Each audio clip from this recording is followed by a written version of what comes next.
Hey guys, this is Rocket54 here, and welcome to another reaction video. This reaction video will be for, well, the death battle, which is Samurai Jack versus Afro Samurai. Now, I have never watched Afro Samurai. I've heard of it, but never watched it. But I have watched Samurai Jack, so let's get to it. Among the soldiers of history, the samurai is one of the most prestigious and dangerous. So let's pit two of the best of them in a fight to the death.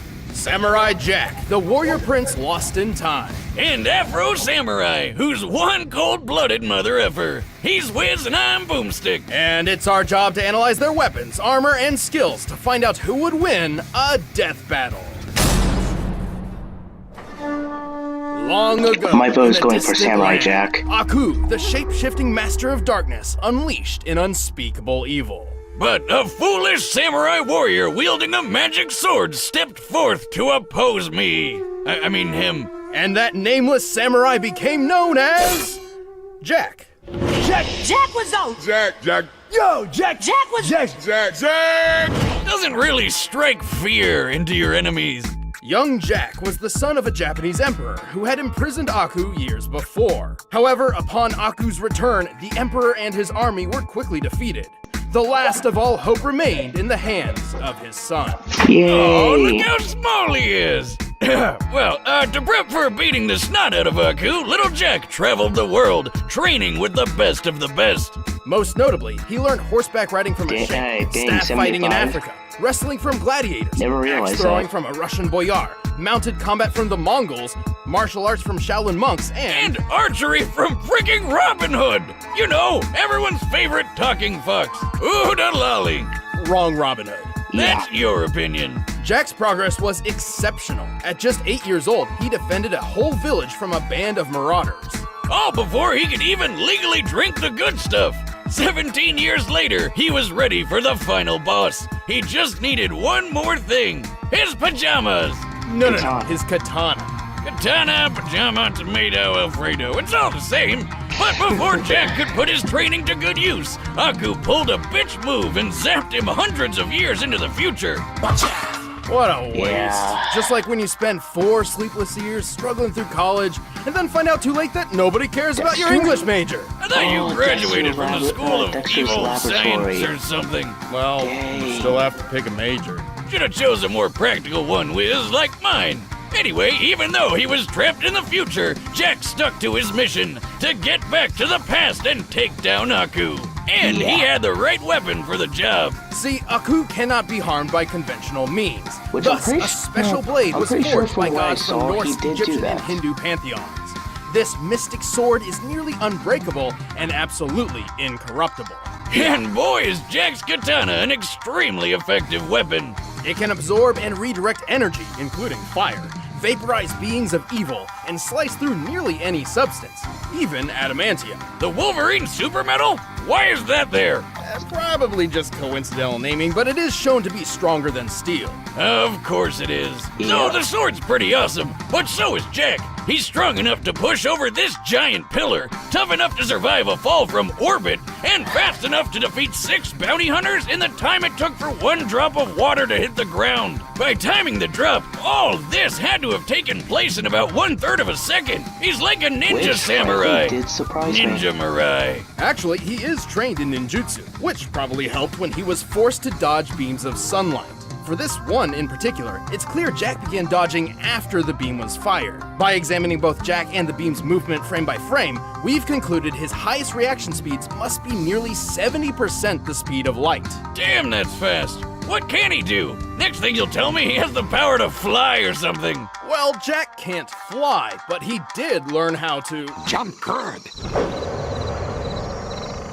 Yes, that. By strapping a giant Yeah. boulder on his back, which compared to his height we can determine to weigh 39 tons, Jack learned how to leap high enough to clear these trees. Crouching tiger, hidden samurai. These trees are pretty big, and this jungle has a bunch of these ugly baboons running around. And if I were a betting man, which I am, I'd say that this is the African rainforest, where the average tree is about 130 feet tall. Tips on Jack from my Dang. basketball team. Guy's got hops. We haven't even mentioned the time he survived several exploding missiles with his friend, the Scotsman.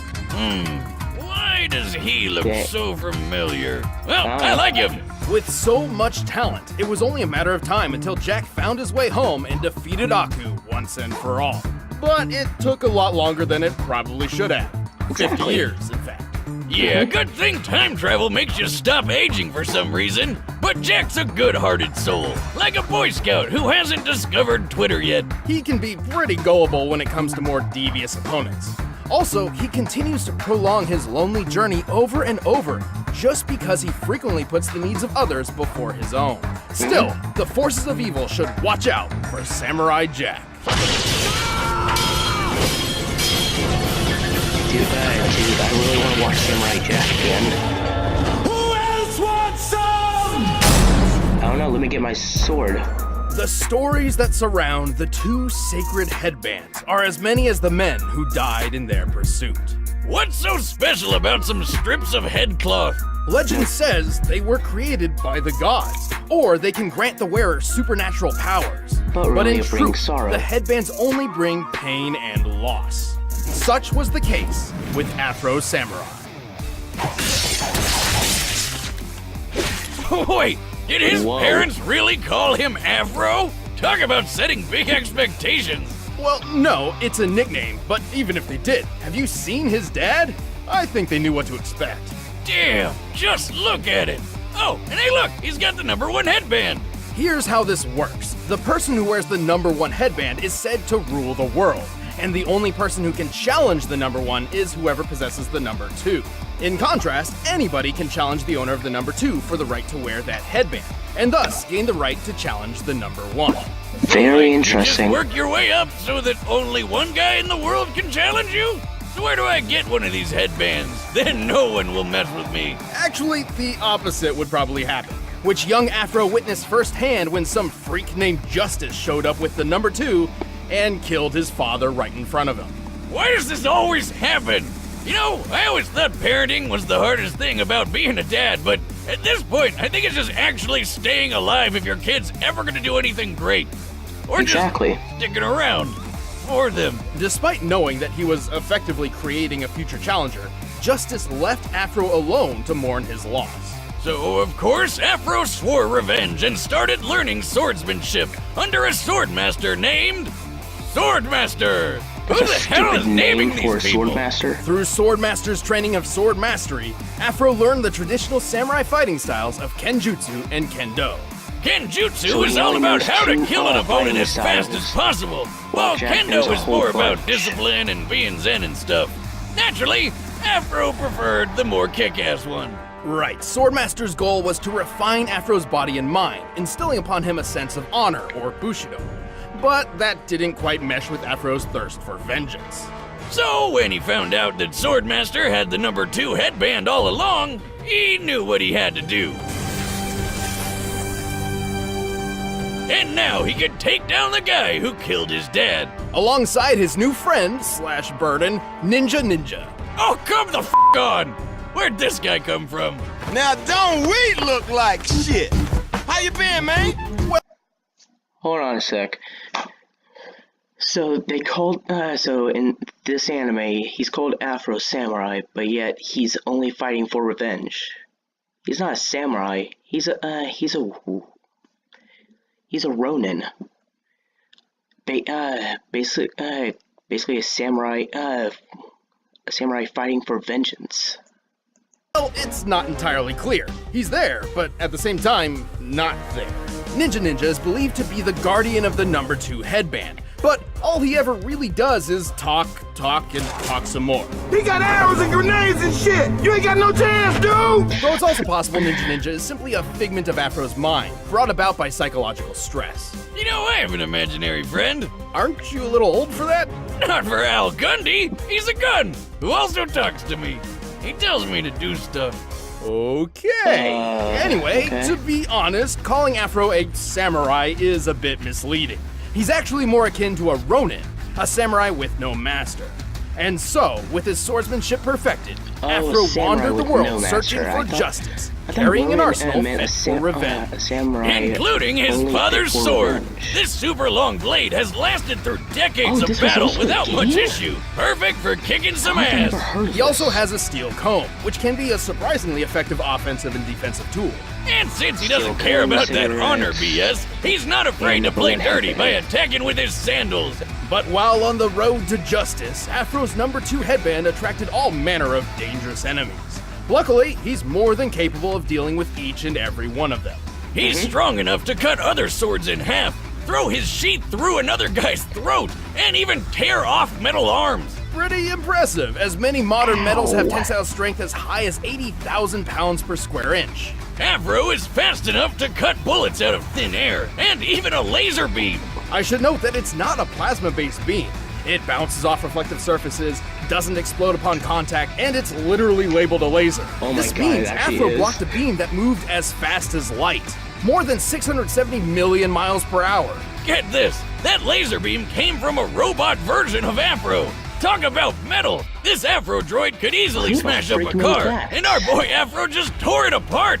He's survived getting hit by rockets, including this RPG that fragmented a giant cliff face.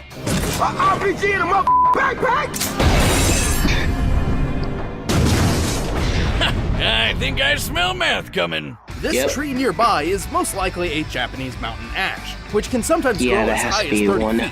With that in mind, we compared its height to the fragmentation created by the explosion, and compared the resulting surface area to the shear force for granite. With this, we deduced the RPG's highest possible explosive yield must be around 72 tons of TNT. Damn, what kind of mega rocket launcher are these guys packing? And where do I get it? Many stood in his way, and Afro didn't get through them all unscathed. But by the end, he cut down justice, took his revenge in hand, and proved to the world that Afro Samurai is #1. Why you gotta kill all my men? Why you gotta kill me? Nothing personal. It's just revenge. All right, the combatants are set. Let's end this debate once and for all. But first, looking at these swords makes me want to sharpen my knives for my Blue Apron meal tonight. Okay, before I continue with this, I feel like Samurai Jack is going to win. Because so far from what I heard, and from me watching Samurai Jack, Jack has faced opponents who has fought dirty. So basically, if Afro tries to fight dirty, he is going to, he's just going to lose at that point.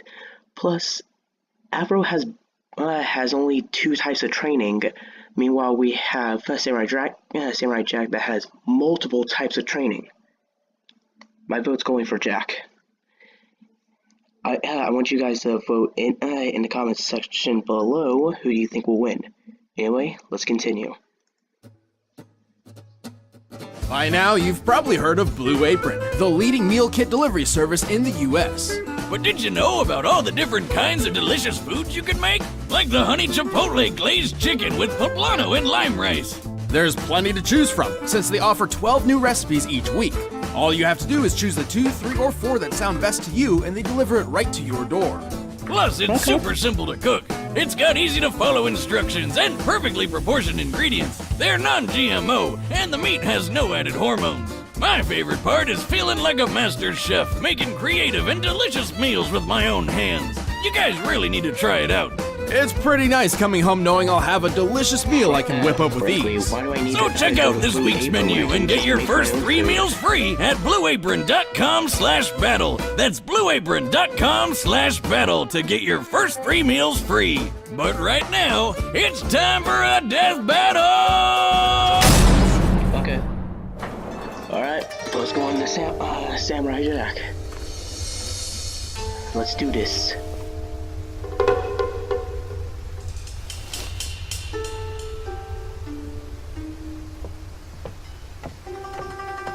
Sandals.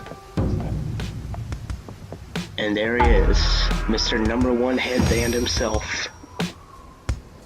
Your sword smells of blood. So does yours.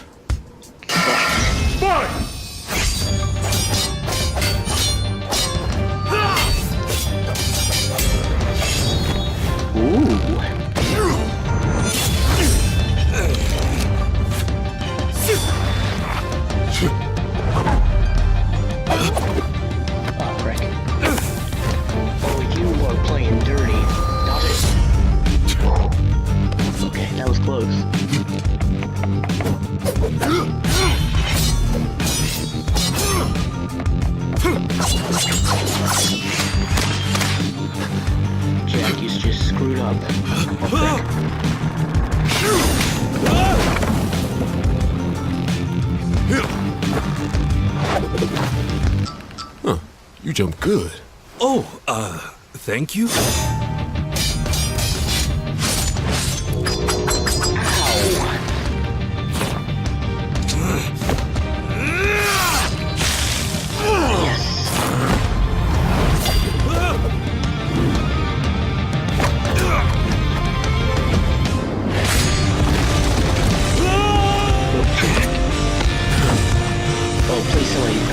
Please don't tell me I lost. Please, I don't want to lose. Jack, you got this. Get him.